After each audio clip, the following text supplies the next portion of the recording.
This is the Five Starr Podcast.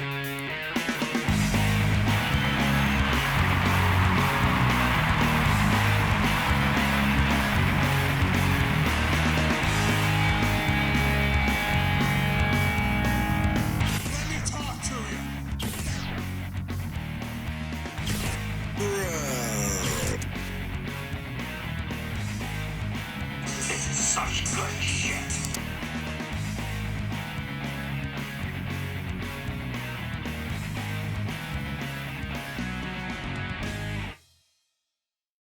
What do you guys want to talk about?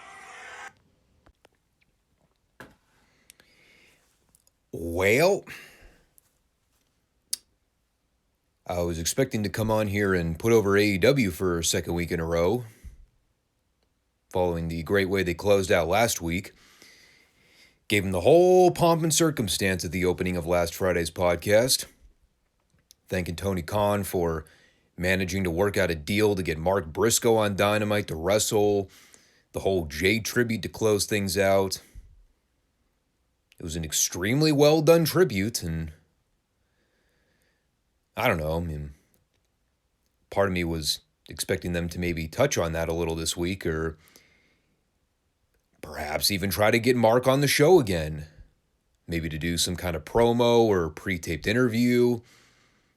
Something to kind of remind the fans that, hey, this guy was on last week's show and it did a good rating for us. Well, I guess they had other plans instead for this week. Things that were apparently more important than drawing attention to one of the best things they've ever produced in their entire existence as a company. This week, we'll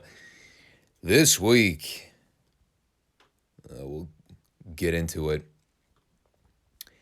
We got time. Trust me, we've got time.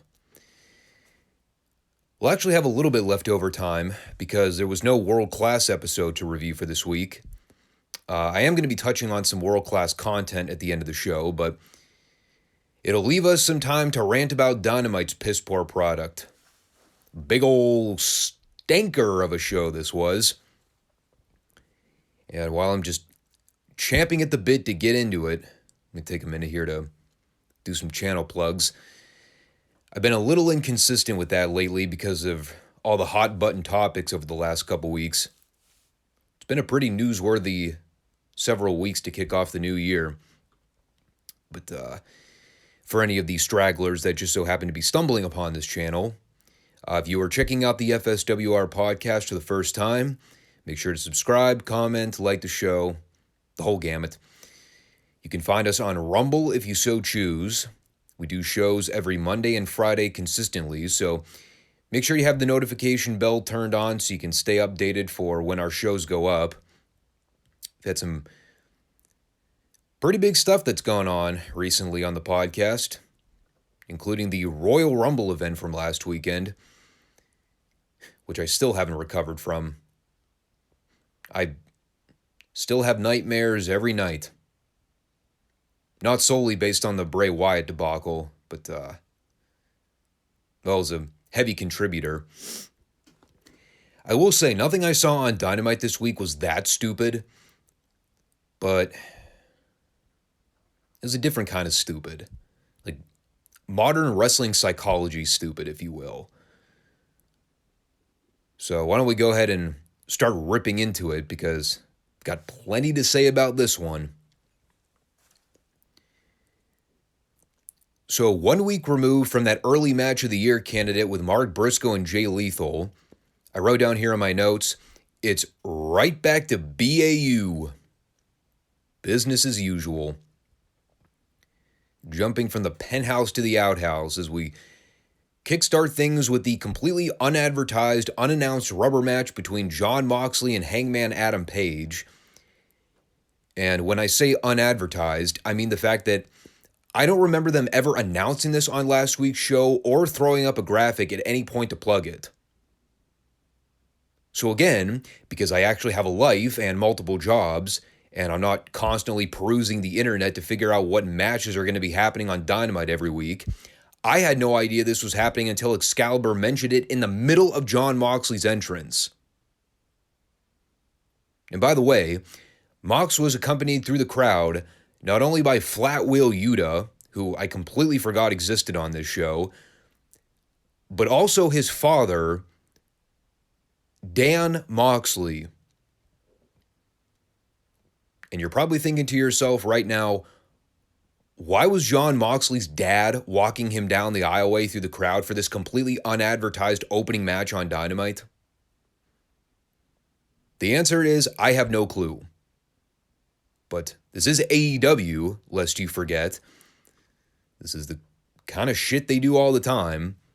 They bring out random guest celebrities or family members, and having been given no prior background about who they are, we're all just supposed to apparently care about them.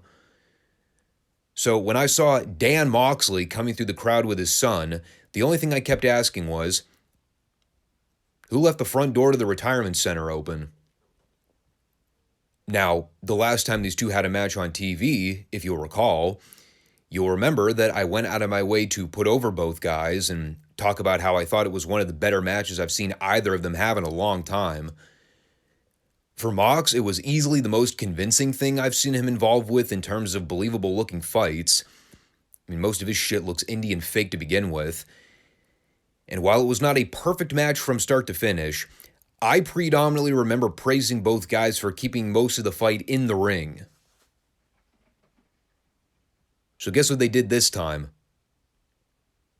Pretty much take everything I just said and flip it around. It began with a jump start from Moxley, the alleged babyface, by the way, followed by about 5 minutes of crowd brawling.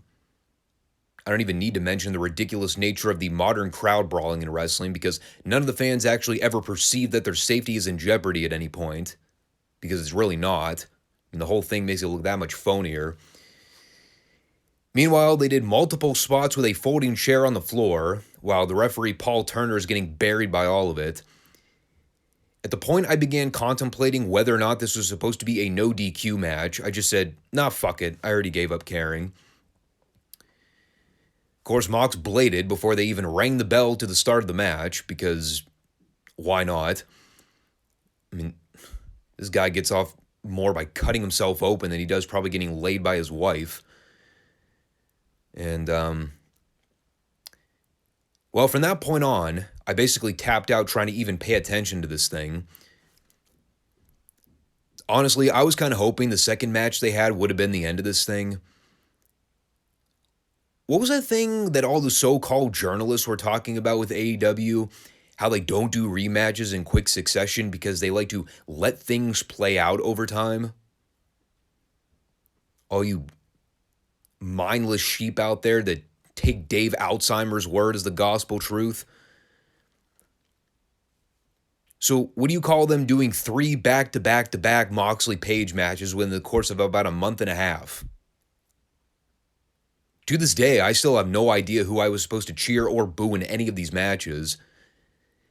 Everyone keeps saying that Mox has been teasing a heel turn forever now. All the while I keep asking how. Motherfucker wrestles the same style of match whether he's a good guy or a bad guy. What difference does it make? Both of these guys are unlikable, insufferable pricks to begin with. I mean, they're both heels as far as I'm concerned in terms of the way they're presented on television. There was a point where I came back into the room and saw Adam Page do that goddamn blind moonsault to the floor like he does in every match. The guy's going to blow out an ankle at some point doing that, and he's going to have no one to blame but himself when it finally happens. And as I'm literally going to type that in my notes, within about 30 seconds after that spot, I'm watching Adam Page give Moxley a pop-up powerbomb through the timekeeper's table, in plain view of Paul Turner, by the way. Does he ring the bell? Does he disqualify Page for using a table in a match that was contested under standard rules? Nope. He just lets the match roll on. He admonishes both men like your dad does when an 8-year-old refuses to eat everything on the plate for dinner. And then they both get back in the ring and keep doing shit for another 3 or 4 minutes. Both guys are kicking out of everything in the book, dropping each other on their heads, the whole 9 yards. And in typical AEW fashion, one climactic finish spot after the other. After Page gets a near fall on Moxley with the buckshot lariat, here's their actual finish. Page tries to lock in the bulldog choke, and then Mox just cradles Page and pins him flat.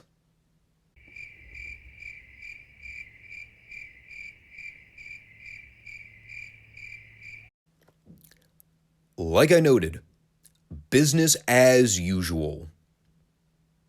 Everything I hate about the modern style of wrestling, and about 3/4 of it was encapsulated all in this one match.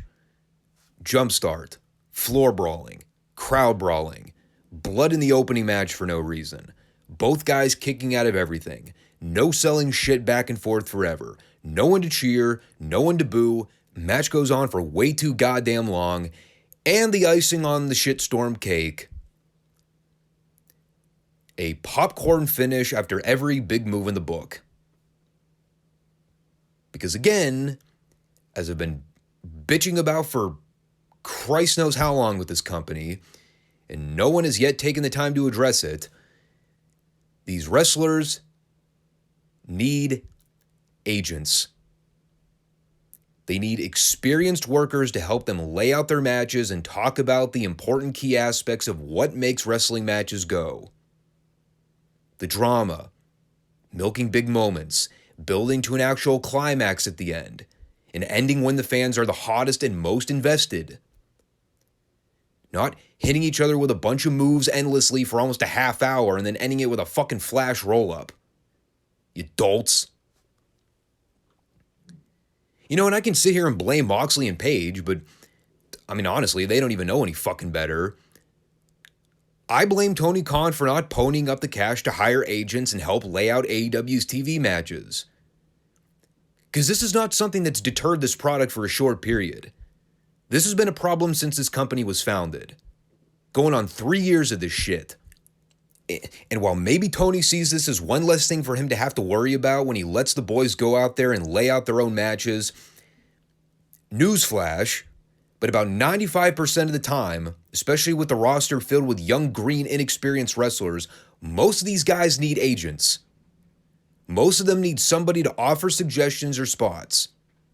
Most of them need someone to help them drum out a match blueprint because, again, they need it.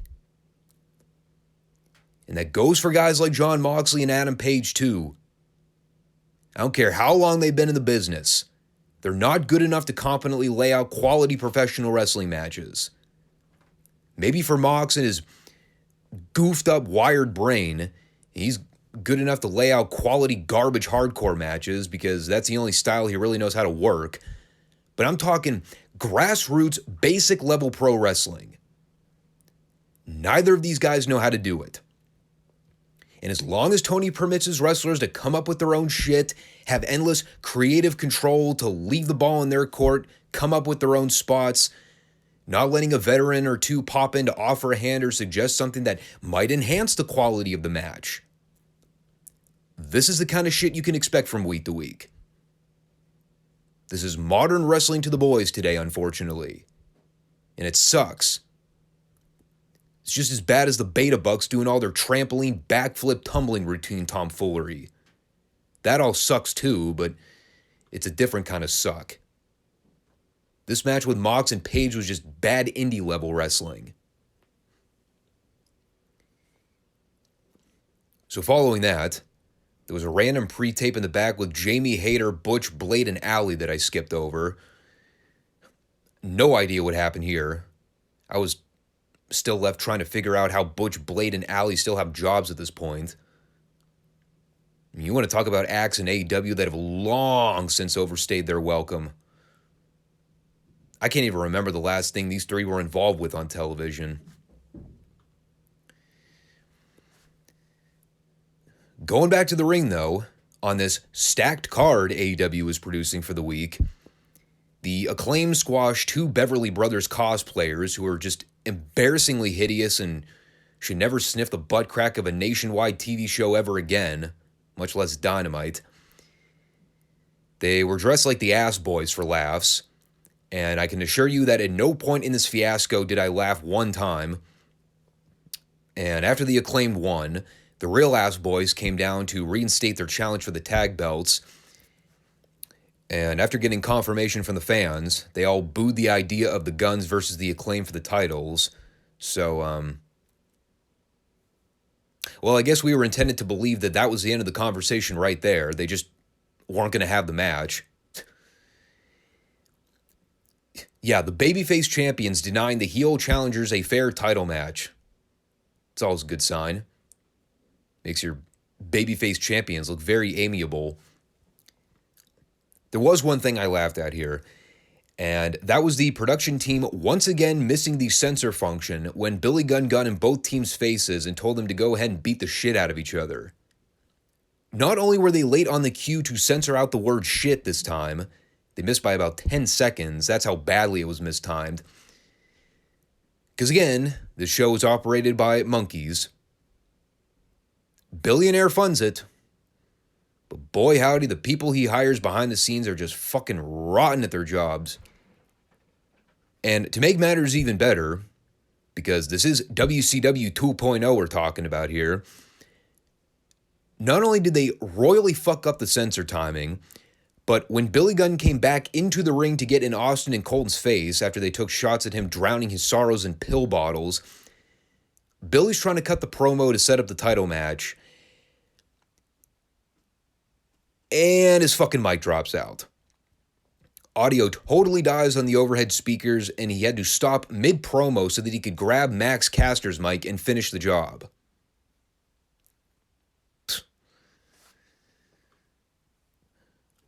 What an absolute Bush League operation. It's almost unreal to me.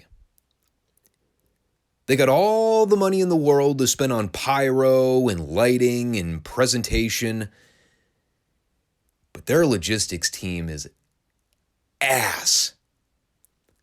Just an absolute failure as a production team.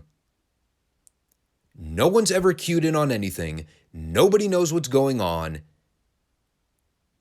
It's a complete disaster. It's like Impact level bad.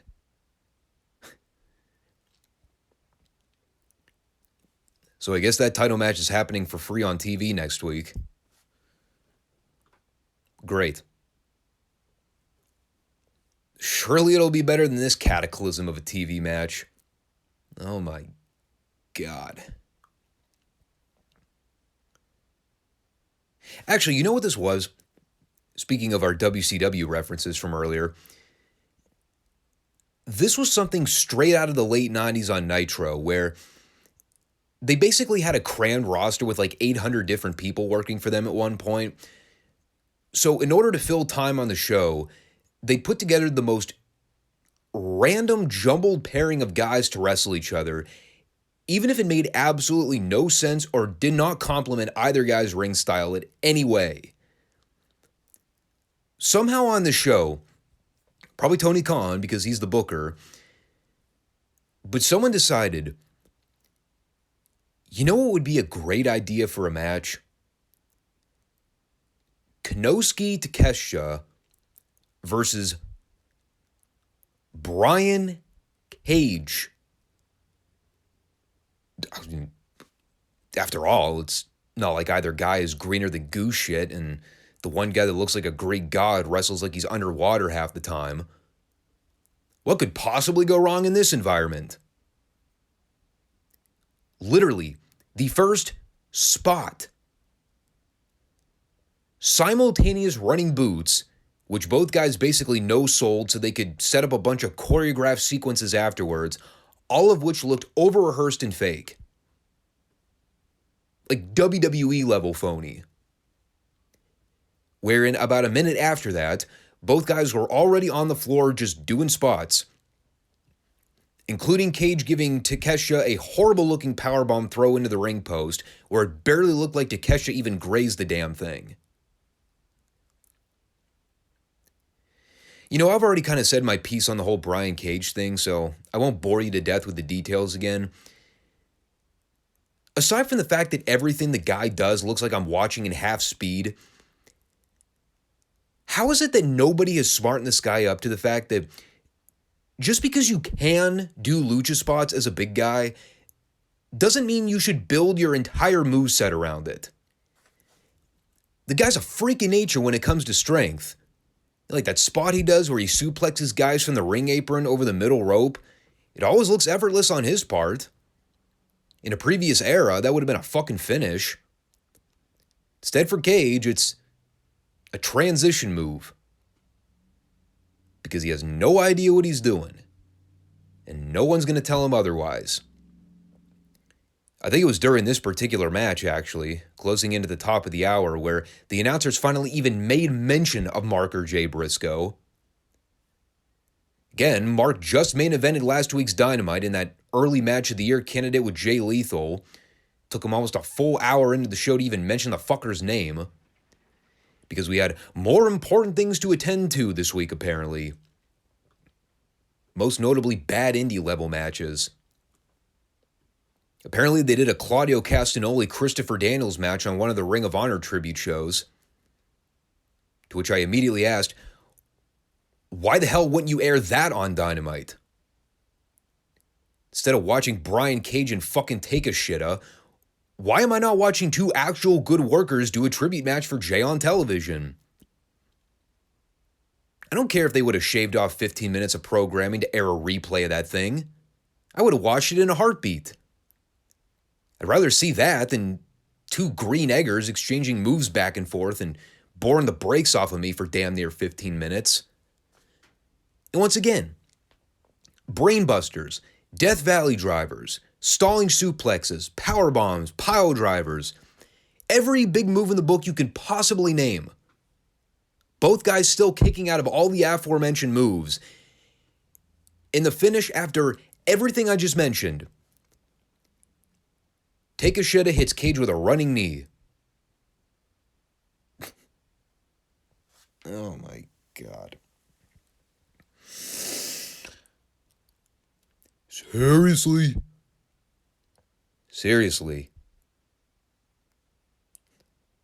What do you even say anymore? Well, actually, I know the answer. Agents!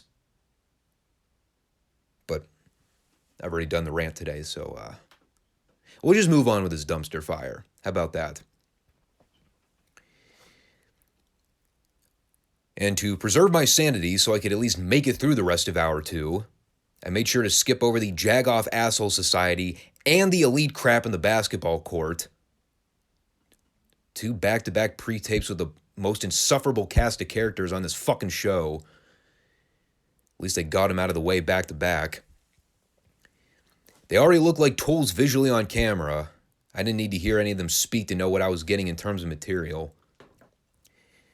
So then came the best part of the show, without question. Bryan Danielson versus Timothy Thatcher. They set the angle up last week after they shot the thing with MJF attacking Danielson's shoulder with a chair. So it was only fitting that Danielson's next opponent in this gauntlet was the guy with the Fujiwara armbar as the finish.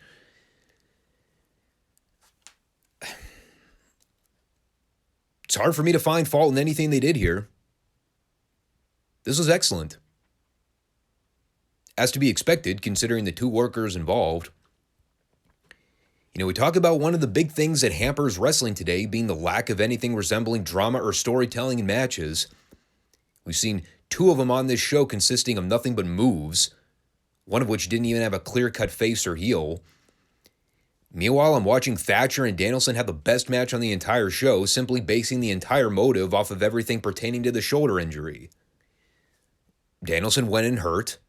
Thatcher knew that to be the case, so he had a week to plot out how he was going to go into this thing and further add damage to the injured shoulder, so they based everything around Thatcher using his technical mat skill to target the injury. It's not that hard to do.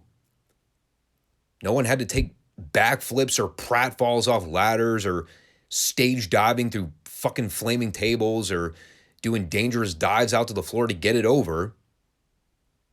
But I'll tell you what, this had more heat or drama than anything else on the entire show put together. Danielson was the clear-cut underdog babyface fighting from underneath. Thatcher was the gruesome, unhinged bad guy. God, what a look that Timothy Thatcher has. I almost forgot just how ugly and mean he looks.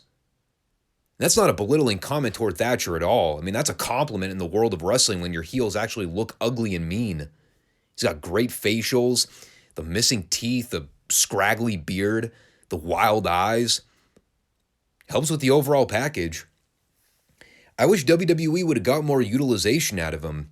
I remember he had that match with Matt Riddle that I really enjoyed at one point. I think it was like a fight pit match or one of those Ken Shamrock-inspired UFC cage matches, but I really like that. Again, though, the guy never really got past the breaking point of developmental. They finally cut him. Now, I'll say this. I actually lied. There was one thing that I was not a big fan of in this match. Oddly enough, it was the ref bump spot, and I'll explain why I didn't like it. So, Stephon Smith goes down, and you expected at that point that MJF was going to get involved somehow. So, here he comes down the aisleway, loading up the diamond ring, which was kind of comedic on his face. Like, the idea that he has to load up the ring like it's a gimmick inside a boot or something. But he gets down to the bottom of the ramp when Konosuke Takeshita jumps out from the crowd and cuts MJF at the pass, ends up chasing him to the back before MJF can get involved. And while I haven't been that high on Takeshita from the start, I didn't necessarily have a problem with that spot, although I can nitpick the idea of how did Takeshita know that MJF was going to come down to ringside at that moment, unless he was hiding in the front row waiting for the inevitable to happen. What I had a problem with was the idea that they do this spot with the ref bump, MJF coming down, getting run off, the whole ordeal, and then it just leads back to Danielson and Thatcher doing more stuff for another minute. Ref's back up on his feet, perfectly fine. Thatcher and Danielson are still doing stuff there. And it's almost like they had to throw in that artificially contrived angle just to do it. Was it necessary? No. It was just an excuse to get MJF on the show in some capacity. Which in that case, they could have just had MJF come out to do commentary or something if they really wanted him on camera. They didn't need to throw him in a completely unnecessary angle just to do it. So I didn't like that. I thought it detracted from the action going on in the ring. But Danielson went over with the Busaiku knee. I know for a fact I completely butchered the spelling in my notes, but somehow I was able to read that back. And, well, speaking of Takeshita and MJF, they continued their brawl in the back momentarily until Geeks ran in to break them up. And while these two deranged wild men are in the midst of a hockey fight in the back, with about 10 grown-ass men running in to get involved, there's fucking 5'2", 100-pound Renee Paquette in a frilly pink dress and high heels waltzing in calmly to announce that next week on Dynamite, it's Takeshita versus MJF in an eliminator match. And beyond me still having no idea what the fucking eliminator match is, this is probably the actual highlight of the show looking back. Was seeing super feminine petite Renee Paquette just casually involve herself in the midst of a street fight in high heels to casually announce a match for Dynamite next week. I know I wasn't supposed to laugh at this, but I did. The whole thing was beyond absurd. You know, but at least it was fun comedy absurd as opposed to insult your intelligence fuck off absurd. Speaking of absurd, I also like the idea that after we just saw MJF get into a street fight with Takeshita in the back, moments after that, here he is in a pre-tape with Rouge in completely different apparel, totally calm, cool, and collected. Not a hair out of place.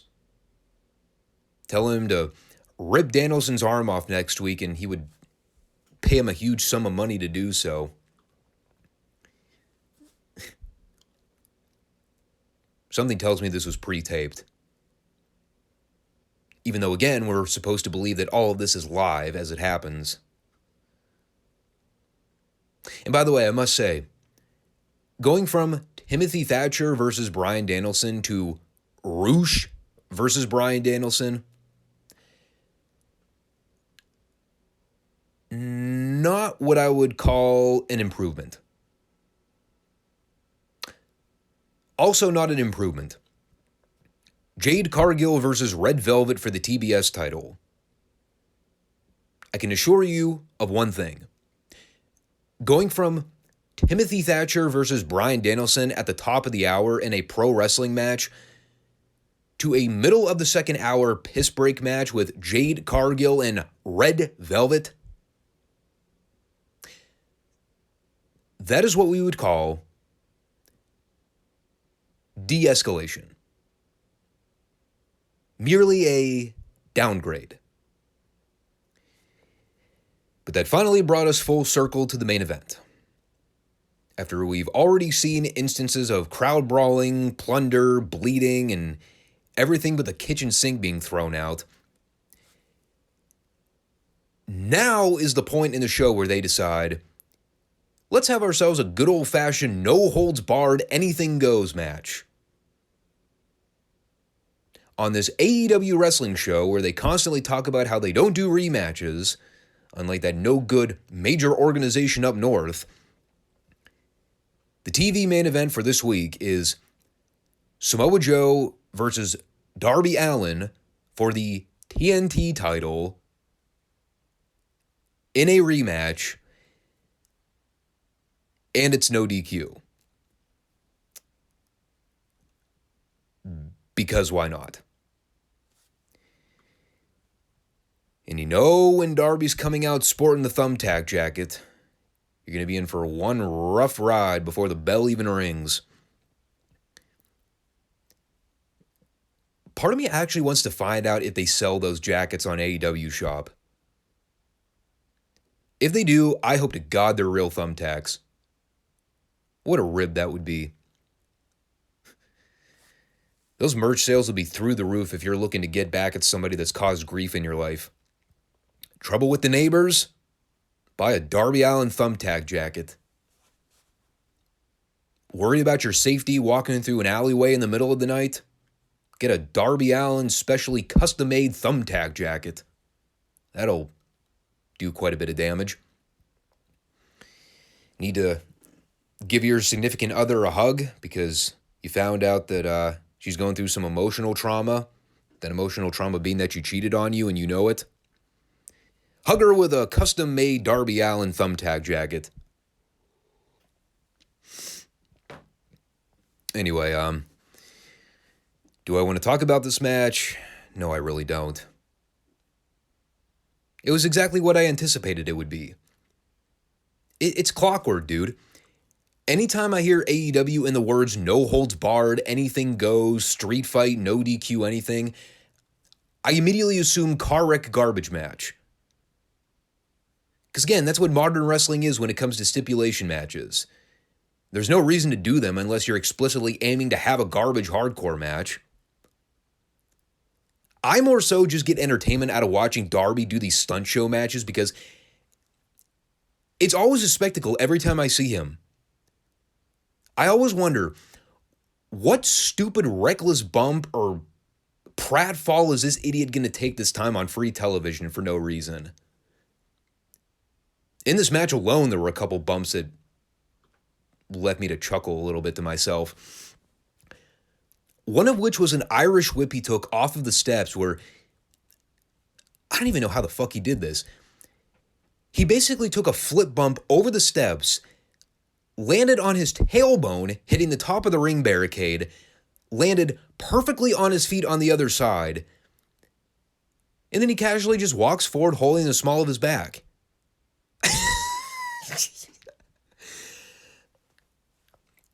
I mean, that got a pop out of me. As ridiculous as it looked.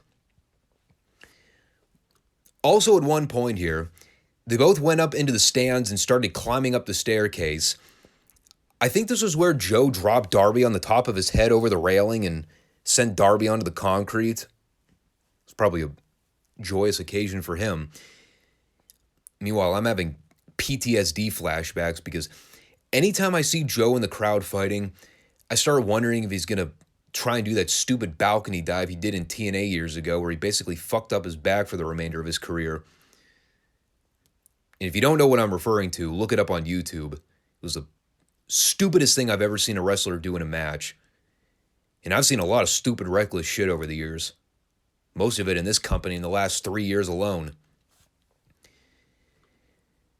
So after those two notable spots about 5 minutes in, I kind of checked out for a while because I realized that this match was going to go on for another 15 plus minutes. A lot of it was Joe just pummeling and ragdolling Darby for a while. There was a point where Joe dropped Darby across the top of two sitting chairs. Normally a spot you would think would be the end of a guy's career, much less a wrestling match. Just a spot. Apparently nothing all that damaging, because Darby's right back up to start hitting Joe with more moves, including a code red less than a minute later. God, talk about the most overexposed wrestling moves in the business. The Panama Sunrise, the Canadian Destroyer, whatever they call it, the code red. It's the fakest looking move in the book. I can't remember. What was that other move I was bitching about that everybody does? I'll think about it off air when I'm recording, but it's not important now. But everybody does it, and it looks phonier than a football bat. So, while the match is kind of chugging along for a bit, there was a point where Darby went to pick up the thumbtack jacket so that he can give Joe a coffin drop for a 2 count.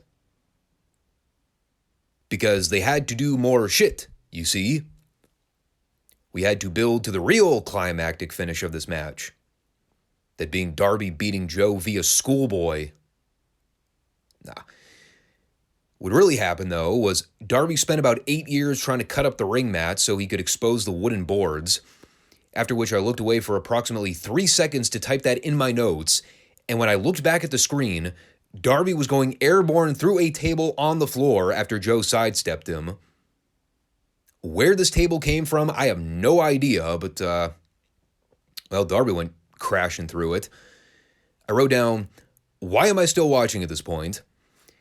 And after about 40 other things they did within the span of about 2 minutes, up to including a spot where Joe was pulling Darby's thumbtack jacket over his head, the finish is Joe giving Darby a muscle buster onto the exposed board, where about 10% of Darby's back hit the actual boards, and about 90% of the impact was taken with Joe landing on the small of his back. Yet, somehow in this instance, it was Samoa Joe who was able to capitalize and get the clean pin, even though he took the brunt of the fall. So, just to kind of go over this whole clusterfuck, after about 4 or 5 weeks of Darby's title reign, defending the belt pretty much nonstop on TV every week, now he's dropping the strap back to Samoa Joe in a hardcore match on free TV because reasons. Because Tony apparently realized that he fucked up by having Joe lose the goddamn thing in the first place, so now he's trying to course correct by switching the title back. Because this guy plans things out well in advance, right? At least that's the narrative we hear from all these so-called experts. And if I actually gave two shits about that stupid title, I would probably be sitting here right now complaining about the constant flip-flopping of this belt over the last 3 years, wondering how anybody could possibly care about it when it's been passed around more than Halloween candy at this point. But, I mean, I've long since given up trying to care about the TNT champion. Right at the point everybody started walking around with a belt on this show, the TNT title was nothing special by comparison. The reason they shot this angle was so that Wardlow could make his big return and run off Joe by the end of it, getting mixed reactions from the crowd, by the way, mostly because the fans still don't really want to boo Joe, and it's much easier for them to hate Wardlow than it is Joe. So, I don't know, I guess this is their attempt at trying to refurbish that program after they cut Wardlow's balls out from under him weeks back, beating him flatter than 4 o'clock and making him look like a dork after the fact. The haircut was an improvement. After Joe cut the ponytail a couple weeks ago, I figured it was a good time to give Wardlow a little bit of a makeover, and the crew cut look was better than the man bun. I'll give it that. And they did leave a bunch of security geeks to feed for him as they ended the show, so I guess after it went dark, they left one or two of them in the ring so they could get powerbombed. Would have been nice to maybe catch that on TV, but whatever. I don't know. The match sucked, and I have no idea what the hell was the point of Darby winning the title if he was just going to drop it back to Joe several weeks later. We talk about constantly how hot-shotting belts is generally a bad idea because it starts to make the belt look like a prop more than anything. At this point, I don't even think it really matters who the TNT champion is because they've already established that this belt can easily bounce back and forth between guys like it's nothing at any point. So why bother caring? If the idea is that a guy can have a title reign for a little bit and then he'll just lose it to another guy in 2 or 3 months, what sense is there in even trying to rally behind a guy's title reign? It's like when WWF had the hardcore title years ago and they kept switching it like 13 or 14 times on a given week on Raw or SmackDown. No one gave a fuck who the hardcore champion ever was. The whole thing was a joke to begin with and everybody knew it. The TNT title's the same thing, man. What's different about it? They hot potato the thing so much, does it really matter who the champion is at a given time? Not really. Joe and Wardlow just sounds like a dead-end feud to me. I don't know why they feel the need to go back to the well with this program. It really wasn't even getting over to begin with. I would have liked to see Powerhouse Hobbs get involved in the title picture, but he seemed to fall off the face of the planet too. What happened to all those vignettes they were filming where he was walking around the streets telling his life story? Did they just drop all of that because Tony got bored with him again? Just another prime example of nothing ever making sense from week to week with the booking on this show. And they wonder why nobody gives a shit about most of these characters. We're about 4 weeks out from the Revolution pay-per-view, and I'm still trying to figure out what half the card is shaping up to be. MJF and Danielson for the world title is the only surefire thing I know of happening at this point. The rest of it is left up to interpretation until the go-home show, I guess. Just like how AEW operates with every fucking pay-per-view they run. They do a relatively good job building up 1 or 2 key programs with the top guys, and then at the very last minute, they try to slap together like 8 matches 3 days before the actual show. Some of which just transpire with little or no buildup. I still would like to know what's going on with Adam Cole. Why wasn't he on the show this week? I already mentioned Hobbs. What about Ricky Starks? He was MIA this week.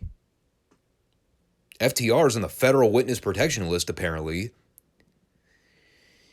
Meanwhile, we've still got plenty of goofs yucking it up on television as normal.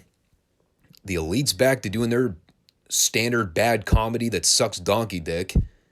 The girls are still generating turn the channel heat on every level. The Briscoes were a total afterthought. Little side mention in passing from the announcers, and then they just kind of blew it off like, all right, on to the next thing, I guess. And to top it all off, closing out the show, another random title switch after they literally just did a title switch less than 6 weeks ago.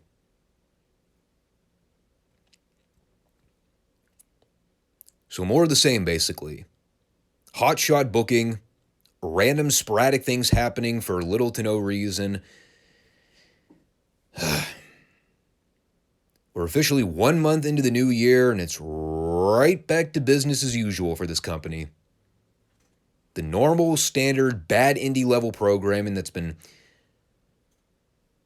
holding this company back for the better part of 3 years.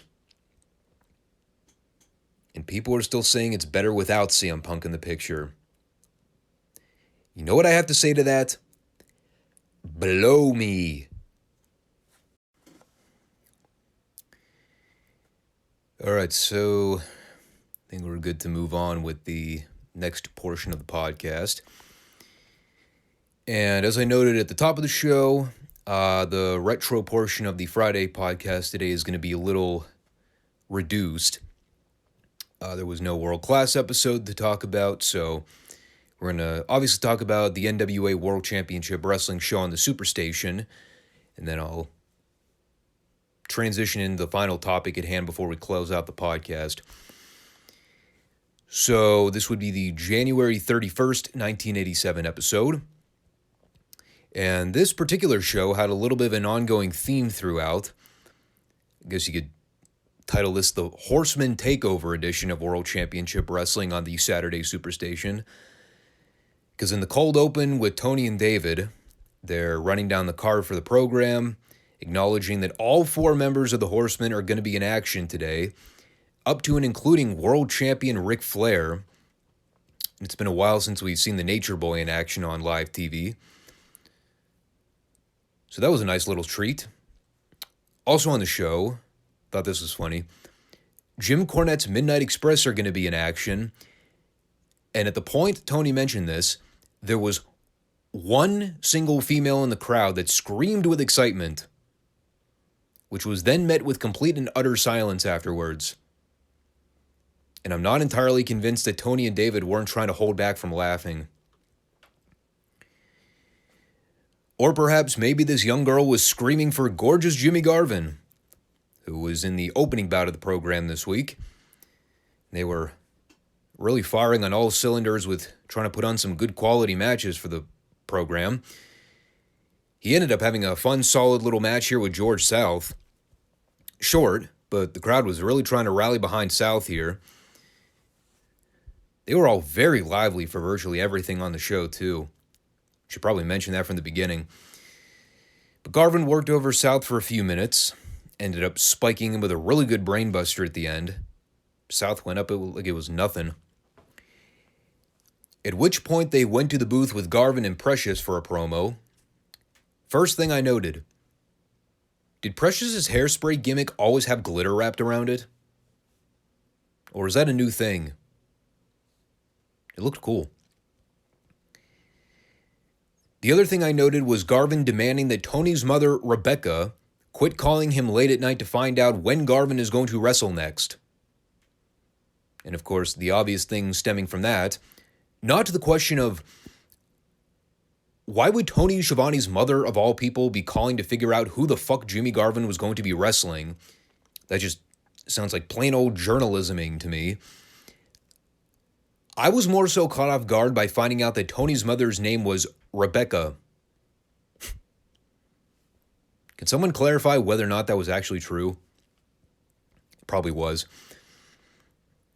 Aside from that, he spent a few minutes trolling the crowd. Everyone's chanting for Brad Armstrong, so Garvin tells the people to all shut up and blow him, essentially. Because ain't nobody has the guts to come out and wrestle him right now. Then he wraps up by telling everyone that it's not his fault, he's that damn good. And I know I've been constantly saying this because I kind of know what ends up happening with Jim Garvin and Precious within the next month or so, but to avoid spoilers, I'll just say I'm going to be so sad when this guy finally turns babyface. Jimmy Garvin is easily among the most underrated heels in the history of professional wrestling. He was just way too good for what people gave him credit for. So we come back from break. Brad Armstrong is at the booth, oddly enough. And they established at the top of the program that he will be facing Tully Blanchard for the TV title later on, with the $10,000 on the line. In this instance, however, Brad's only going to have 10 minutes to beat Tully in order to win both the title and the money. Even though Tully and JJ were out here several weeks ago saying that the time limits for the weekly title defenses were going to be lengthened to 25 minutes, now that Tully has some real suitable competition on the show, all of a sudden they managed to cut the time down to 10. What heels? But Brad's confident that he can get the job done tonight. He is also taking into account that since he's facing one member of the Horsemen, the other three are bound to be lurking in the background somewhere. But that will not stop Brad from getting a little bit of revenge after being blindsided by the Horsemen a week back on television. So stay tuned for that. Then we cut back to the ring for Ron Garvin versus Gary Royal, which also ended up being a million times more fun than it probably had any right to be. And as expected, for a Ronnie Garvin match, not only is David Crockett absolutely marking out for the fact that he's about to see someone get their face pummeled in, this is made better by the fact that Garvin spends the first minute actually letting Gary Royal get in a few clubbing blows on him, at which point when he realizes that Royal is actually laying in and trying to have a realistic-looking fight with the guy, Garvin says, "All right, motherfucker." And from that point onward, it is just Garvin stretching and beating the tar out of this guy, just stomping a mud hole in this poor jabroni. I noted, if there's ever a dream match with Brock Lesnar that I would voluntarily go out of my way to pay money to see, it is him and Ron Garvin just beating the piss out of one another for 20 minutes. I wouldn't even care who won. Just give me prime Lesnar versus prime Ron Garvin for 20 minutes on a wrestling card. Could you imagine Lesnar throwing Garvin around like a rag doll, Garvin tying Lesnar up like a pretzel and chopping the shit out of his chest? Be fucking wild. I love the no-sell spot where Royal is throwing punches to Garvin against the ropes, and Garvin's just looking at him like, yeah, right, boy. So he proceeds to slap the shit out of him and continues pounding him into oblivion, stomps, headbutts, tying him up in a bunch of sugar holds on the mat. And they have a great finish where Royal tries to get one last hope spot by hitting Garvin with a flying elbow from the top rope. But Garvin moves out of the way and he loads up the fist for the cold cock knockout punch. I wrote down, best squash of 1987. Also made 10 times better by Crockett not even attempting to be an unbiased ring announcer. Only thing he wants to see is Garvin give Cornette the same treatment. And it took a while to get there. But given where things are going in the Ron Garvin Midnight Express storyline very soon, we'll be turning up the heat in that program on television, both in the figurative and literal sense. Kind of like how Ron Garvin turned up the heat in his promo. He essentially claimed that the Midnight Express tried to assassinate him last week. Said that had it not been for Barry Windham, he would have probably been, again, direct quote, decapitated. And of course, by this point in the show, they had not played the full VTR to show what exactly happened. All we apparently knew from Ronnie here was that there was an attempted beheading on live broadcast TV, courtesy of Jim Cornette, Bobby Eaton, and Dennis the Menace, which is a nickname I hope comes up more than once because that was a fantastic nickname. And he basically just summed up that he's had the Midnight Express's number for a while, and if they insist on continuing to bark up the wrong tree, Garvin's going to give them a receipt they'll never forget. This was by far one of the best Ron Garvin promos I've ever heard. Easily better than any promo work he did in '86 put together. When that guy showed passion and fury on the mic, he could do a dynamite promo. And again, man, with everything that's ultimately leading to that television angle in a couple weeks, this rivalry only escalates from here. Coming back, we had Paul Jones at the booth with Raging Bull and Rick Rude. And remember everything I just said about how great Ron Garvin was in his promo? Well, this was about the polar opposite in every sense of the word. I could barely make out half of what Paul Jones said here. Something about how they're looking to receive an invitation for the Jim Crockett Sr. Memorial Cup. Something about how Rick Rude and Manny Fernandez are the most dominant world tag team champions of all time. And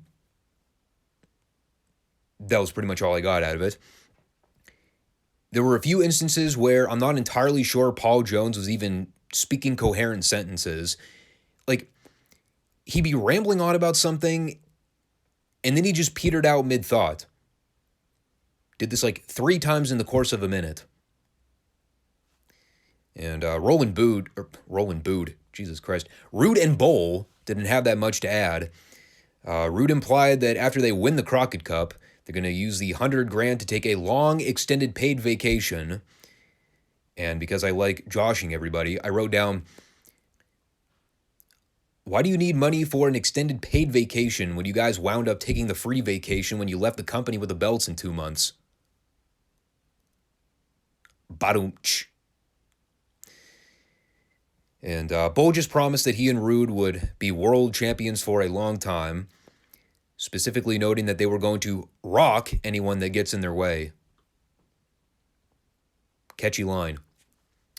And from there, we went into one of our featured matches for the program. Easily, without a doubt, one of the best matches or segments we reviewed on any of these Superstation shows in the last year. I'm trying to think, what was the first TBS Saturday Night Superstation show we reviewed? Tail end of 85. There have been some great TV matches we've covered in detail. You know, the Midnight Express Rock and Roll TV match from early 86 comes to mind immediately. By far, though, when we talk about the overall package of what constitutes great professional wrestling matches, this one hit on just about every level. It's Brad Armstrong versus Tully Blanchard for the TV title. And you look at those two names on paper, and the first thing you think is, duh, how can the match not be fantastic? I didn't think the crowd was going to be this electric for Brad Armstrong, though. When you talk about fans being white hot for something, look no further than this match. Not a single person in that studio crowd was on their seat from bell to bell. They were passionately and unanimously behind Brad the entire time. You know, and because of the time limit they established at the top of the program, where Brad only had 10 minutes to work with in order to win the title and the money, they wasted no time from the jump. They rang the bell for this thing. Brad was immediately firing away on Tully at every turn. He's hitting him with everything he has. It's a full sprint marathon from beginning. Brad coming right out of the gate and trying to stay in control the entire time offensively. Tully's a great bumping machine early on, trying to duck and dodge this guy at every turn, but no matter what he tries, Brad's immediately there to get back in control.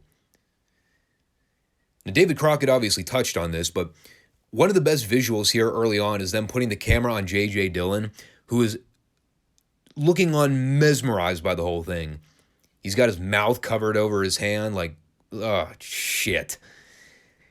And they even had that great shot right before the commercial pitch where JJ actually pulled the money from his coat pocket and started counting the bills, because even JJ was thinking at this point, oh, fuck. This kid's probably going to wind up winning this thing.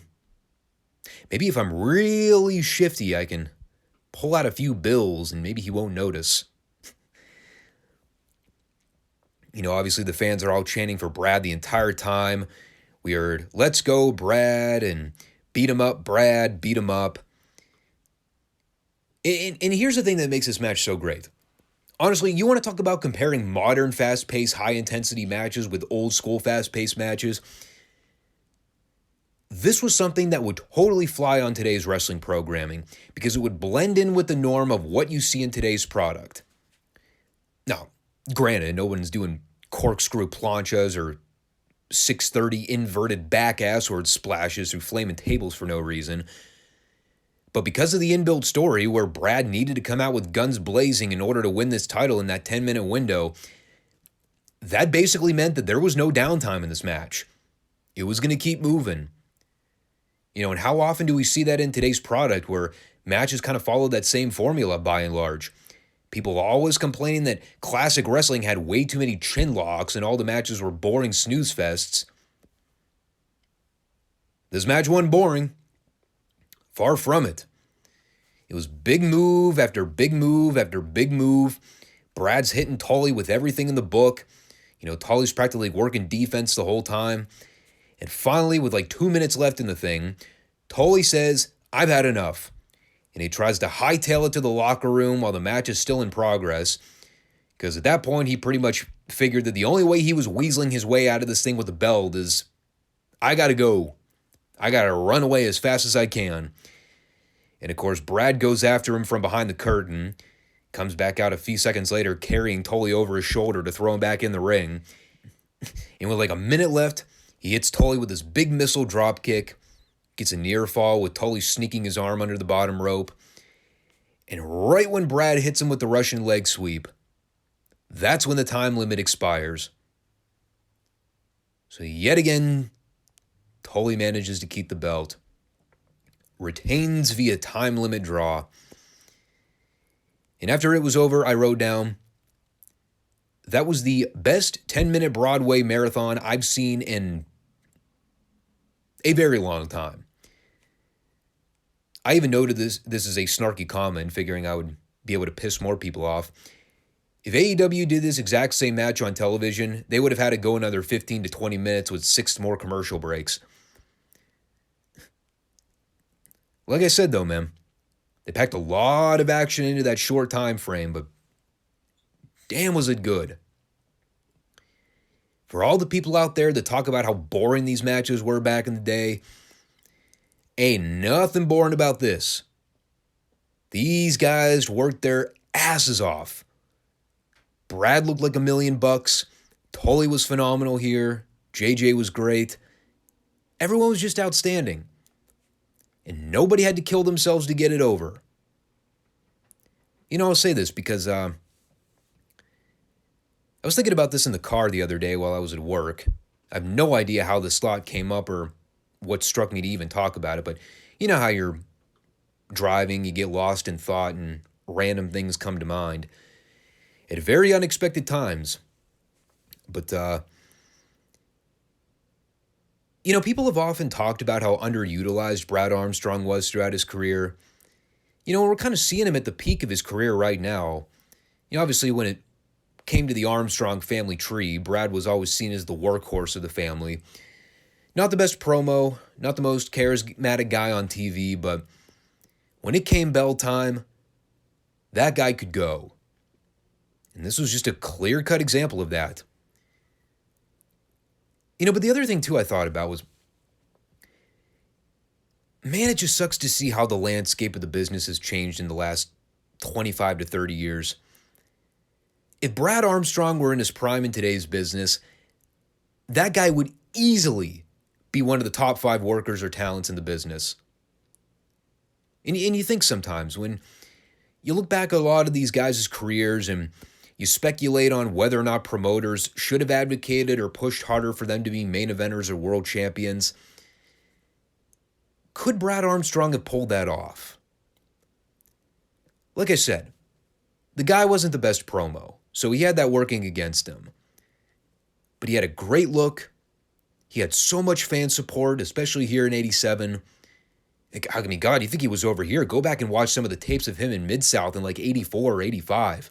That guy was monster babyface over in that territory. But, even beyond that, he was a good-looking dude. He had charm. He had appeal. He had some personality on camera. He was a very sympathetic babyface. We see guys like Barry Windham getting elevated into that spot right now on TV. And Barry was great too, but I see Brad Armstrong in a similar position, and they got him plugged in with the Horsemen right now on TV. I just think, what if they actually gave Brad a long-standing main event run with Flair for the world title at some point? Could that program have worked? Even if Dusty knew that he never wanted to put the title on him, even the idea of just seeing that as a high-profile world title match in late 87, early 88, would it have gotten over? And again, I know it's all speculative. Hindsight is all 20/20. But I really wonder if you can arguably throw Brad Armstrong into the camp of missed opportunities in the business. Because that guy was really, really talented. I guess it just kind of goes to show the talent pool around this point. Because Brad was great. There were a lot of wrestlers that were obviously better than him, especially as an overall package. But again, man, you compare him to what you get in today's product. God, Brad Armstrong would be whoever the top babyface in today's business is. If there even is one. I don't even know. Certainly would be on Bryan Danielson's level. I don't think that can be argued. But it's amazing. Just seeing how time passes and how the business evolves. For good and bad. So everything about that previous segment was brilliantly done. And then they immediately followed that with a Dick Murdoch promo. And it totally took the air out of the room. I wrote absolutely nothing down about this. I walked out of the room to take a piss. Just in time to come back, however, for a handsome Jimmy Valiant promo. And this right here was peak handsome Jimmy. I laughed so hard at this goddamn promo. Not simply because it made absolutely no sense, which is par for the course with most Jimmy Valiant promos. Here's basically the entire gist of what he said. First, he talked about how he had his good friend Baron von Raschko read all of his fan mail that came to him from places like Memphis, Tennessee, and Birmingham, Alabama. The reason being that Jimmy Valiant never learned how to read, which I never would have doubted for a second in kayfabe. Second, since last week was apparently the made-up National Grandpa holiday, this week it is National Grandma Day. And he's wishing all the grandmas across the nation good tidings, up to and including Grandma Shavanto. That would be Tony's grandmother. And after rambling on with some more nonsensical psychobabble, he concluded by telling the people that if they ever meet him in a public setting, they should never shake his hand because he was going to give him a big ol' wet kiss instead. At which point he looked at Tony, giving off the vibe that he was going to try and jam his tongue down his throat for like the fourth week in a row. But instead he just walked away and Tony pitched it back to the ring as quickly as possible. Probably figuring Jimmy was going to come back and try to kiss him when the camera wasn't filming. And he may have. So then we went to Lex Luger versus Tommy Angel. And this week, Luger was actually accompanied by JJ at ringside. As we've been seeing over a period of 3 or 4 weeks now, Luger's been actively trying to get in the door to become an official horseman. And, the group's been hesitant to let him in, given he's needed to prove his worth on TV before they initiate him as an official member. So, well, first and foremost, Luger beat Angel with the rack in like a minute and a half. There literally wasn't anything to it. But the follow-up interview is where JJ put Luger over as a once-in-a-generation type athlete. He's showed a lot of promise in the short time he's been here. So that is why, on behalf of Tully Blanchard Enterprises, they've signed Luger on to be an associate of the Horsemen, not officially pledging him in as a member of the group, but more so an affiliate. And Luger just makes it clear that his end goal is to earn his way into the group, but he's willing to take this as step one. The main reason he took interest in JJ was that JJ was one of the few managers that called Luger when he was still in Florida, and since Luger only wants to align with the elite talents, he saw something in the fact that JJ was not the first to give him a phone call. It's interesting. So, well, that's kind of where we are currently in the development of the Lex Luger run in the NWA. He's on the outskirts, but now we're just waiting to see how things unfold before Luger actually becomes an official member of the group. Coming back from break, we had Baron von Raschke out for a promo. He basically just took about 2 hours to get to the point that he has an open contract for somebody to wrestle him. Why, I don't know, but He's encouraging Paul Jones to take the bait. Because for those that may not remember, back about 3 or 4 months ago at this point, the Paul Jones army turned and kicked Baron out of the group for seemingly no reason at all. So months later, I guess Baron has now remembered this, and now he's out for revenge. So get ready, y'all. We can possibly get a Baron von Raschke versus Paul Jones singles match in 1987. The only question is, will it be worse than Paul Jones versus Jimmy Valiant at Starrcade? Place your bets now. In the meantime, we went back to the ring for Ric Flair and Ole Anderson versus Tim Horner and Eddie Roberts. I repeat what I said at the top of the program. We do not see Ric Flair wrestle too much on the Superstation. He is what you would call a special attraction type worker. A rare appearance for Ric Flair on the 605 Superstation. First one in a while. Someone decided that of all matches for Flair to work, they should pair him with Ole to wrestle Tim Horner, and of all the job guys on this show, Eddie Roberts. You know, at least Horner was a solid worker. Piece of shit personality-wise, but, I mean, the guy could go. Eddie Roberts? Did they not have any other job guy at the tapings that day? Or did they just not want to beat Tim Horner? During this match, the fans kept going back to the main chant, and I really had to strain to understand what they were chanting exactly. I think it was beat him up slick, as in Slick Rick. I swear, the first several times I heard this, I thought they were chanting beat him up Sid. I'm like, didn't Sid debut for WCW in like 88? No, apparently they were chanting beat him up Slick, which was still oddly amusing. Yes, you'll be surprised to know even the studio fans could not muster up the ability to get behind Eddie Roberts during the heat portion of this match.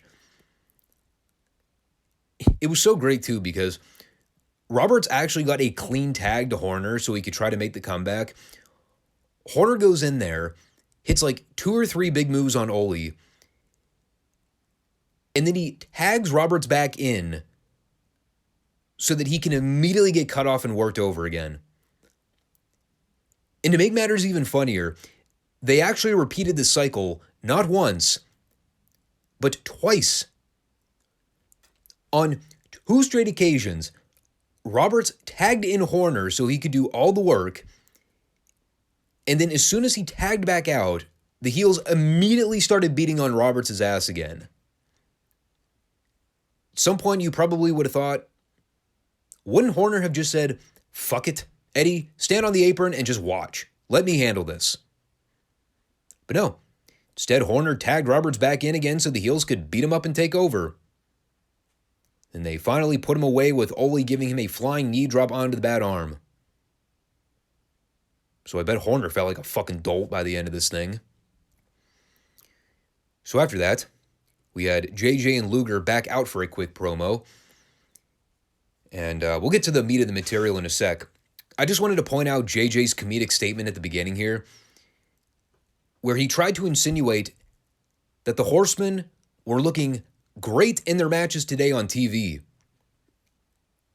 And of course, I'm sitting there thinking, did JJ and I not just watch the same match where Tully was getting his ass beaten from pillar to post just 15 minutes prior? I mean, I know the guy's a heel. That's the genius of the delivery, but I just thought it was funny how JJ's talking about how Tully had a great, successful title defense, and Flair and Ole are out there showcasing their skill against the best of the best. And again, I wrote down, they beat Eddie fucking Roberts. The best of the best? What a rib. So that was great. And I guarantee you that JJ probably didn't even think twice about any of that. He probably legitimately meant every single word of that promo. I just laughed because of the fact that Tully in particular barely escaped that mask through the skin of his teeth. But JJ's out there like, yeah, man, great day for the Horsemen as usual. But getting back on topic here, Barry Windham interrupted and basically tried to give Luger a tongue lashing and gave him one last opportunity to come to his senses. And as Luger's been warning him over the last couple weeks, Barry's been really testing his patience with coming out and getting involved in his business. So evidently you knew that was going to come back to blow up in Wyndham's face. So he gets confrontational with JJ and grabs a hold of his collar. And that was a dumb move on Barry's part because Luger immediately went on the attack and started stomping him to the ground. He rips off his shirt and starts wailing away while Barry's on the ground trying to cover up. And eventually out come Horner, Armstrong, and Ron Garvin to send Luger and JJ packing. I jokingly wrote down, nice of Ron to show up to save his partner this time. And again, you kind of had to see this coming if you were in Barry's shoes. Luger gave the dude multiple warnings. Kept telling him if he interrupted his segments, he was going to pay the price. Well, Barry finally paid for it. So really, who's to blame in all of this? I guess in terms of me attempting to nitpick things, trying to connect all the dots with what they've been actively doing with Luger and Windham on television, yes, there is some story development that continues with them throughout the year, so I'm not going to dig too much into detail for the sake of the timeline. But with where we are right now in the story, the only question I have is, why does Barry Windham give two fucks about Lex Luger joining the Horsemen? Like seriously, think about it for a minute here. Why would Barry Windham care? Is the idea that he doesn't want to see the Horsemen try to manipulate and recruit younger guys? Is it because of the fact that Barry and Luger have history together, so Barry's just trying to be a good friend or a colleague? I don't know, it's weird. I don't think they've ever actually taken the time to address why Barry Windham would care about Lex Luger wanting to be a Horseman. Like, all he's done is come out and tell Luger to rethink it because it's a bad move, but that's all. So it's still one of those story details that I don't think they've really established. I also could just be forgetting how things all developed in the end, so maybe I'm impatient. Who knows? There could be more to the story. From there, we came back and segued into Ivan Koloff and Vladimir Petrov at the booth. Here's everything I took away from it. Ivan took about 6 hours to plug a Superpowers versus Russian match in Albany the following day. They're still trying to get Nikita to wrestle Petrov in a singles match. It's basically all I gathered from it. Vladimir Petrov is still, Vladimir Petrov, more or less. He also squashed Zane Smith in a match that I swear to God I just saw them do a week ago. Albeit I know I sometimes confuse Zane Smith with Tony Zane. They're both pale, pudgy fat dudes with no muscle tone or body definition, so it is hard to tell them apart on occasion. But I'm not entirely convinced that they did not just replay this exact same match from like 1 or 2 weeks ago. Petrov won with the Russian hammer off the middle rope. Then we came back for a Nikita Dusty promo. Of course, Nikita's firing back on Ivan for saying that Nikita is hiding behind Dusty and riding his coattails. Talks about how he's been successful with winning championships in the NWA and how someday he will finally be NWA World Heavyweight Champion. Yeah. About that. So he turns things over to Dusty. And I noticed while Nikita was doing his promo, I'm looking at Dusty's face, and I'm trying to figure out whether he had bags under his eyes or if he was just sporting two shiners. In any case, Dusty did a very fiery promo on Luger, basically telling him that he chose his path by riding alongside the Horsemen, so whether he's an associate or an official member of the group, he's going to get the same butt-whooping as the rest of them. More solid program teasing for what's to come later in 87. Dusty and Luger. It's kind of a notable feud, so stay tuned for that one. Then we had Raging Bull and Rick Rude versus Rocky King and Kent Glover. Another pretty short, concise match. Aside from me noting one spot here where Rocky and Bull royally fucked up a shoulder tackle spot, mostly in that Bull just didn't take the bump for it, the other thing I noted was Rick Rude's incredibly exploitive ring gear. The tights. They were very tight to his body. Perhaps a little too skin tight. They were exposing a little bit of the junk, you see. And yes, I also realized that I just quoted a spot here with Rocky and Bull, which is ironically close to Rocky and Bullwinkle. Maybe those two should have been a tag team back in the day. I actually would have dug Manny and Rocky as a team, calling themselves Rocky and Bullwinkle. Fuck copyright, man. Can't go wrong with the 50s classics. At least Rude and Bull actually hit their double team elbow this time. And after dropping Glover with the guillotine across the ropes, Rude hit his finishing DDT for the pin. I also hope and pray that we never see Rick Rude wear these tights on television ever again. I already see enough of the total package every week on the Superstation. I don't think I need to see Rude's total package as well. Then coming back from the break, we had the Midnight Express taking on Vernon Deaton and Larry Stevens. And while I know I passively joked about Tony Schiavone's horrible haircut last week, it is good to know that Jim Cornette noticed how bad it was too.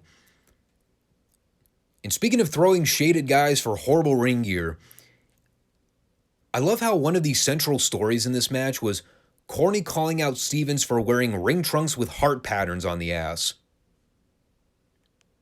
I'm also pretty sure he was calling him Darren Stevens throughout the match, which may or may have not been intentional. I have no idea. I mean, Corny's usually good with names, so I presume he was just being a heel. Of course, now that I think about it, he still does call her Jane Cargill, so maybe he literally just thought his name was Darren Stevens. But Midnight's went over in relatively short order. They also had matching gear for a change, which was kind of out of the ordinary for Eaton and Condrey. I don't think I've ever seen them wear matching gear on the Superstation. But they were definitely color coordinating for this occasion. Looked pretty good.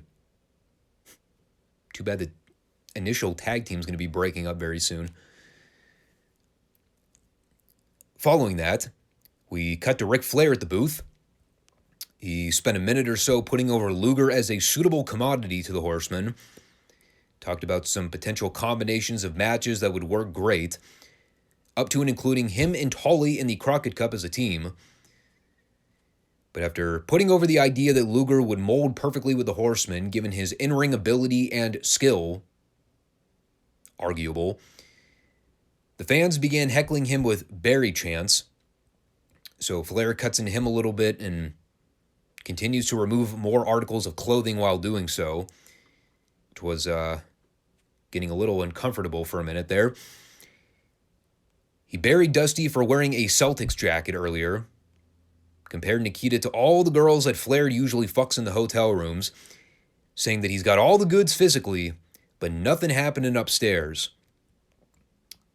And to round it all out, in typical Ric Flair fashion, he pulls out his wallet so that he can give Tony $500 to go buy a new sports coat, And he also plugs his Space Mountain Net auditions for all the girls, saying he prefers ages between 18 and 28, no boyfriends or husbands.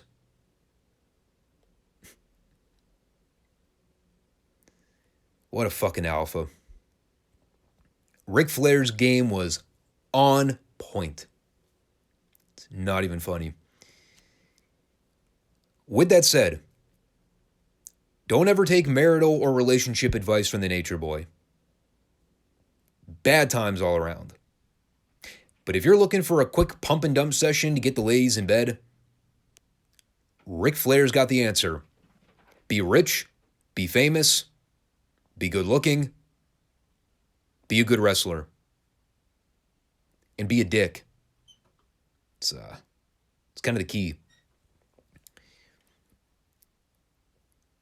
So in keeping with the theme of great, compelling television, JJ was back out to try and continue his promo from earlier about Luger before he was so rudely interrupted.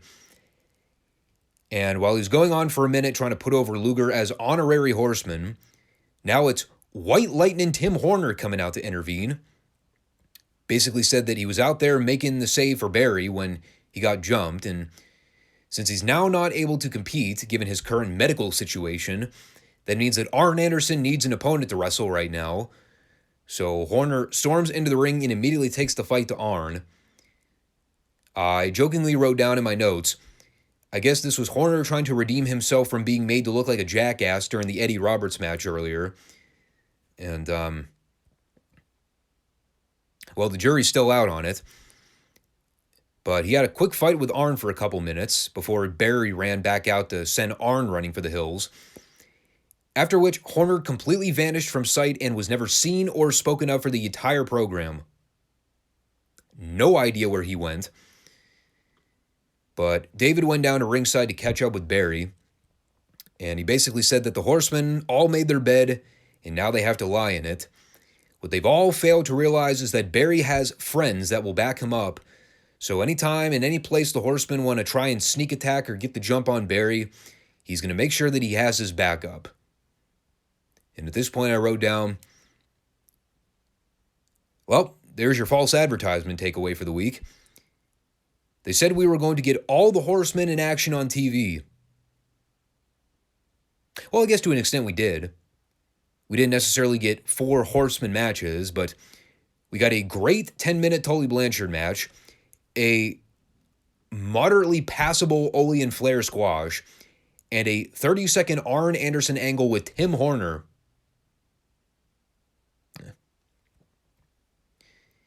I guess 3 out of 4 ain't bad. And after that, we cut back to Tony at the booth so he can bring out the Midnight Express. Cornette said he had a piece of pre-planned footage to show us regarding Ronnie Garvin.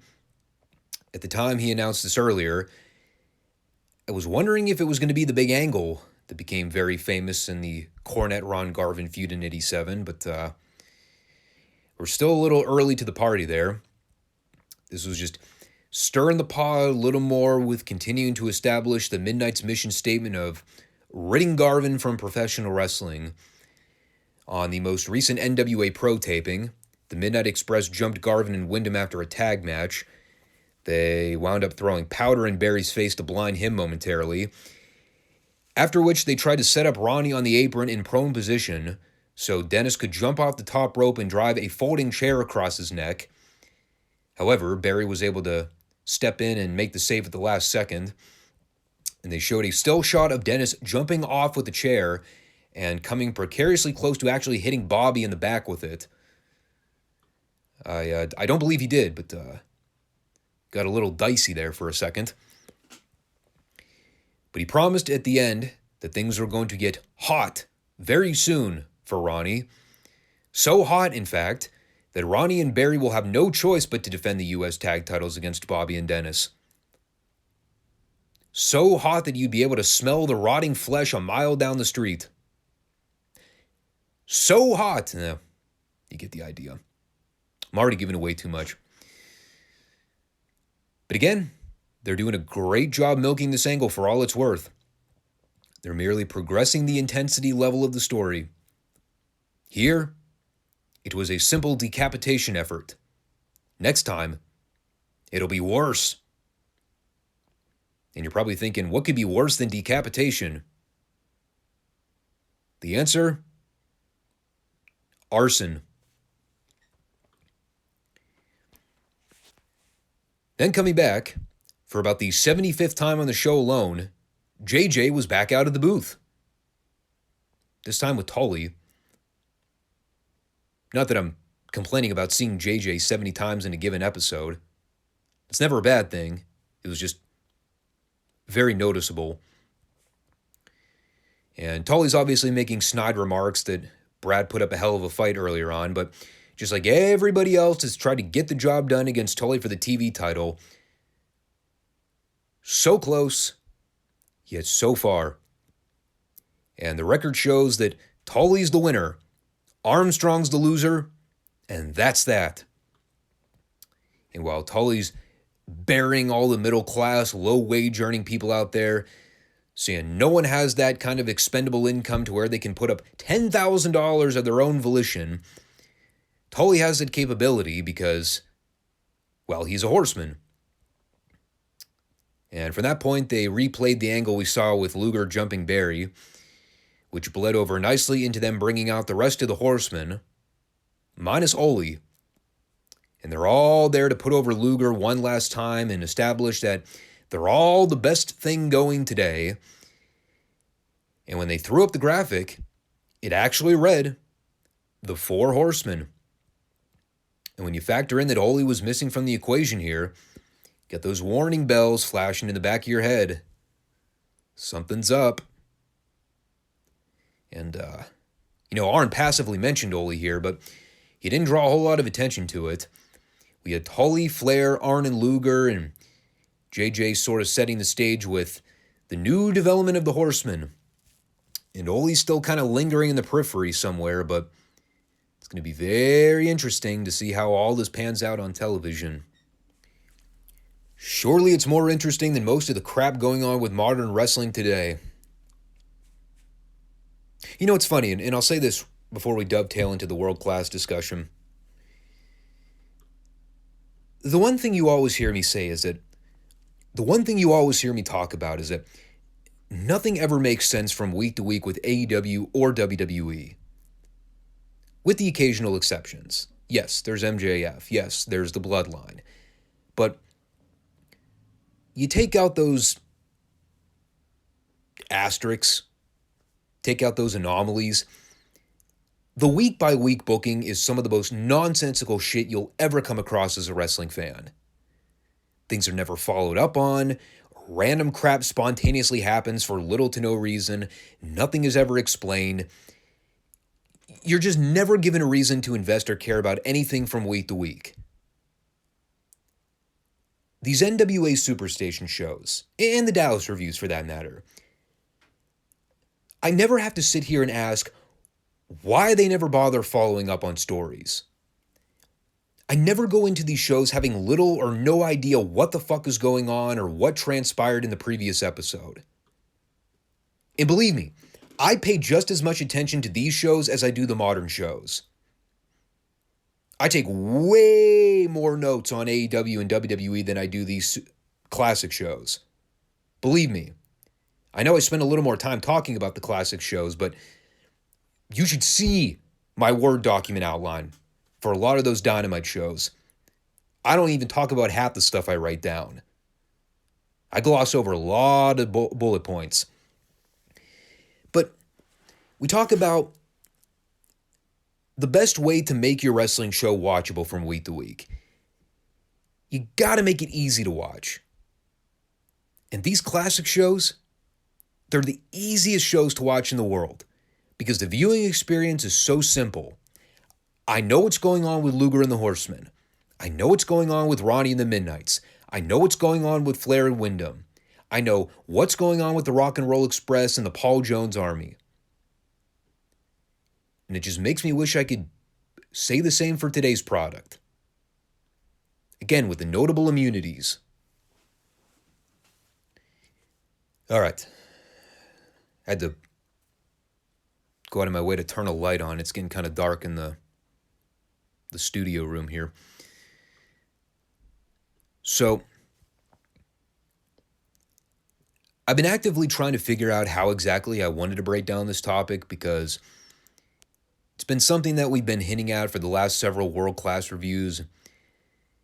I've mentioned how we've been approaching the anniversary of David von Erich's death, and while we're still technically about a week or so out from the actual date of his recorded death, there was no episode of World Class TV archived for February 4th.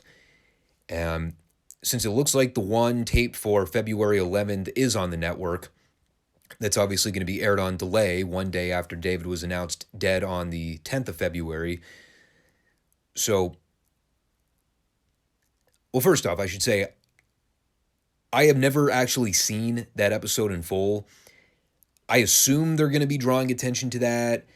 More than likely, it'll be the first thing we hear about at the top of the program. And I'll go ahead and say this. I did check the spoilers for next week because I wanted to sort of see whether they were actually going to be airing a full 45-minute episode on delay or if they were just going to dedicate the entire show as like a David Von Erich tribute. Based on what I'm seeing, it appears they're going to be adding the announcement in as a pre-tape. They're going to have like several interviews spliced throughout the show regarding David, and it looks like the other pre-recorded matches are going to go as initially planned. So we'll basically have a regular episode of Dallas TV to review next week anyway. And rather than me try to cram in the David discussion on top of doing a standard TV review, I'll just kill two birds with one stone and talk about the David discussion here. You know, that way we can touch on what's addressed next week and treat that as a normal review. Since there was no world-class episode archived for this week anyway in 84, it's probably more productive to just talk about it now instead of leaving it out from the show entirely. You know, the whole situation was a heartbreaking incident to begin with, so, you know, I want to give it ample attention. And I'll start by touching on where I sort of fall in the equation, because if you've been listening to the FSWR podcast for a while, you'll know that I wasn't even born until several years after David's death. So my exposure to his work was solely based on me watching either clips of his or full matches over the years, most of that being the stuff of his work in Dallas, although I've seen a little bit of his work when he was a heel in Florida in the early 80s. You know, but from the point we've gone back and started the world-class reviews from late 82 up until now, this was really the first time that I actually experienced the David Von Erich timeline in motion, getting to watch his week-to-week story progression in real time. You know, and I've definitely heard and read the stories about where David sort of fell in the pecking order of the Von Erich family. It's interesting to actually see that play out as we've gone back to review these shows as part of the Retro Review series. You know, when it came to David's work, we've talked about the strengths and weaknesses of his career. Out of the three main brothers, him, Kerry, Kevin, probably the only drawback David had in comparison to the other two was ring work. But beyond that, he had the size, the look, easily the best promo of the three brothers, always had a natural ability to be a personality on camera. As great as Kerry and Kevin were by their own rights, neither of them ever had the skill enough to make their promos sound as convincing as David's. They just didn't have the spark or the charisma. And it's why, out of the three, we've probably seen David do the most talking on television. And, you know, when I look back at some of the highlights of the stuff we've talked about with David on these shows, by far, when I think back to peak David, the feud with him and Jimmy Garvin in 83 was absolutely phenomenal. Like, who could ever forget the angle on the ranch where after David beat Garvin for the Texas heavyweight title, it forced Garvin and Sunshine to serve as David's valets for an entire day. You got David out there with Bill Mercer and the camera crew making Garvin and Sunshine's lives a miserable hell, cleaning horse stalls, washing dogs, dragging 100-pound hay bales across the property. You know, of course, David was obviously an instrumental part of the feud with the Freebirds that started in December of 82. Yeah, they actually had gone back and replayed the handcuff match he had with Terry Gordy in mid-83 where they tried to do the heat angle with Hayes and Gordy cuffing David to the rope so they could whip him with those leather straps. And that was a pretty infamous heat angle that practically sent the Dallas fans into a feat of rage.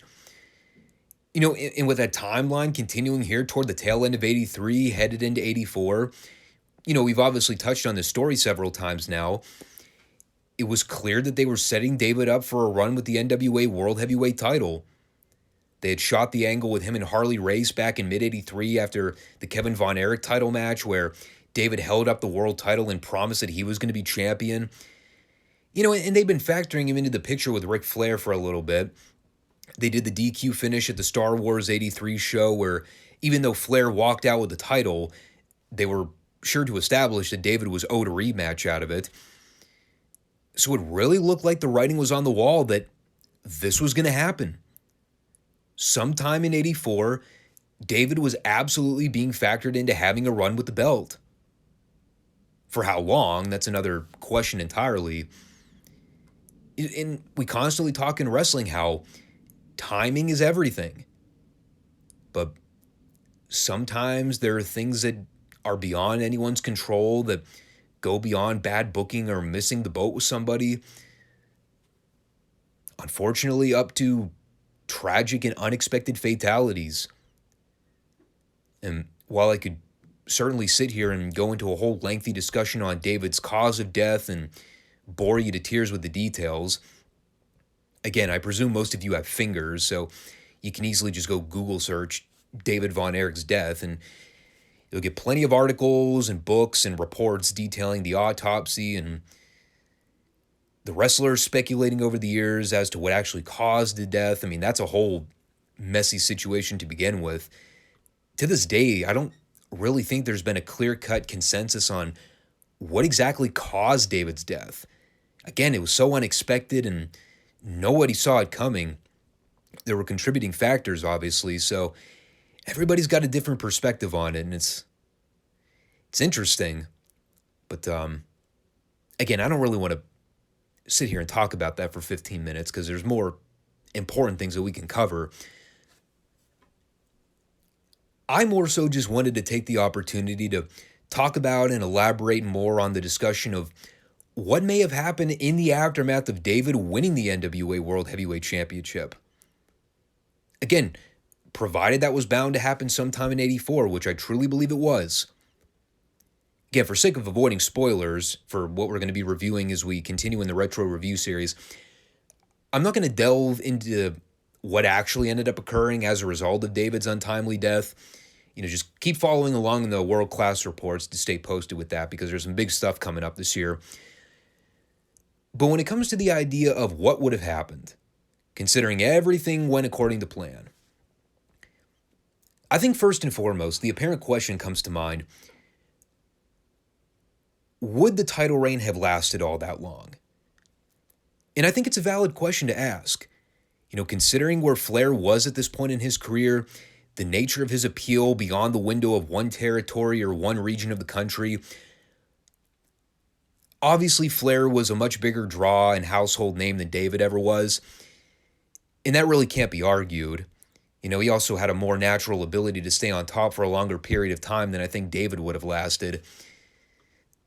David was fucking God in Texas, but how would that have translated outside the world-class territory?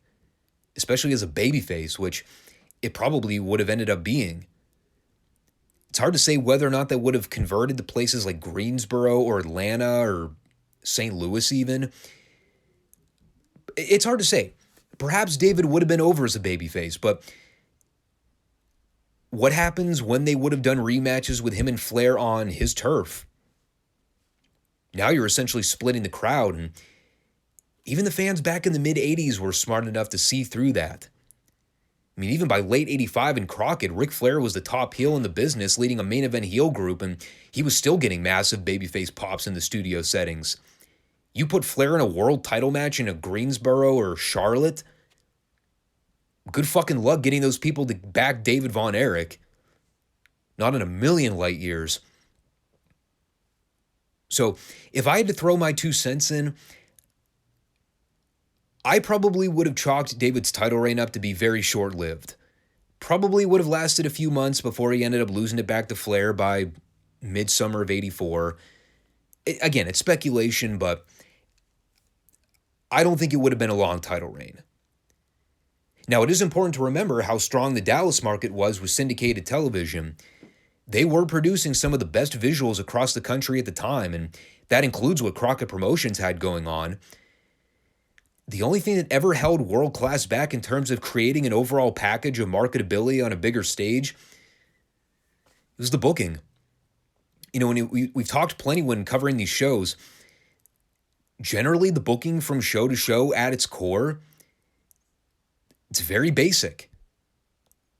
Relatively unexciting even.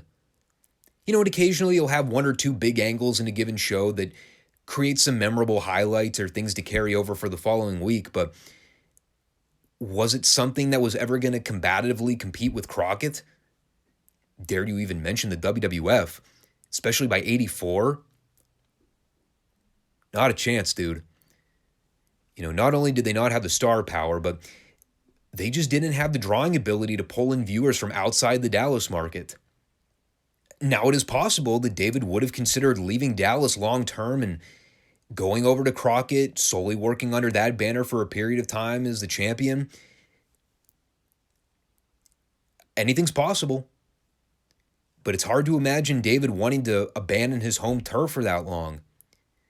You know, Kerry and Kevin could carry the load on a short-term basis, but without David there to piece everything together, you basically got 2/3 of a pie competing without the third most important part.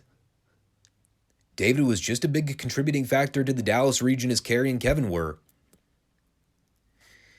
You know, and we've sort of alluded to the fact that once World Class withdrew its association with the NWA, it's pretty much all downhill from there. Without that relationship, World Class was basically nothing more than a glorified indie fed, to use more modern wrestling language that the young kids would understand. By that point, though, most of the top guys were either linked with WCW or they were getting signed up by Vince for big money contracts. And in the case of some of them, they went to the WWF and most of their careers got ruined. See David von Erich in 1990 becoming the Texas Tornado. People have often talked about how David's death sort of spilled the beginning of the end for World Class, and I get it. I don't know if it's entirely accurate. It sounds more like hyperbole on its face. This was a fairly dark period for the territory until we basically get into early summer of 84, though. This is a major grieving period for a lot of fans because of how much David meant to that company. And again, this is something that I don't think a lot of wrestling fans today really understand. But you have to remember how a lot of wrestling fans perceived local hometown heroes back in the day. They're not like celebrities like how you would classify in today's culture. Especially in Dallas, David was like a member of the family for a lot of these people. These people loved David like he was one of their own. It's kind of like the stories you've read recently when it comes to the local townspeople in Laurel, Delaware grieving over Jay Briscoe's death. You know, because it's such a small rural community by and large, most of the people living there knew who Jay Briscoe was. Even if they didn't watch him wrestle or if they didn't break bread with him necessarily, they knew who he was as a person. They didn't just view him as a wrestler. They saw him as a local hero to the town. He was a family man, good father, a good human being. That's how the Dallas people saw David too. He wasn't just a pro wrestler. He was part of the family.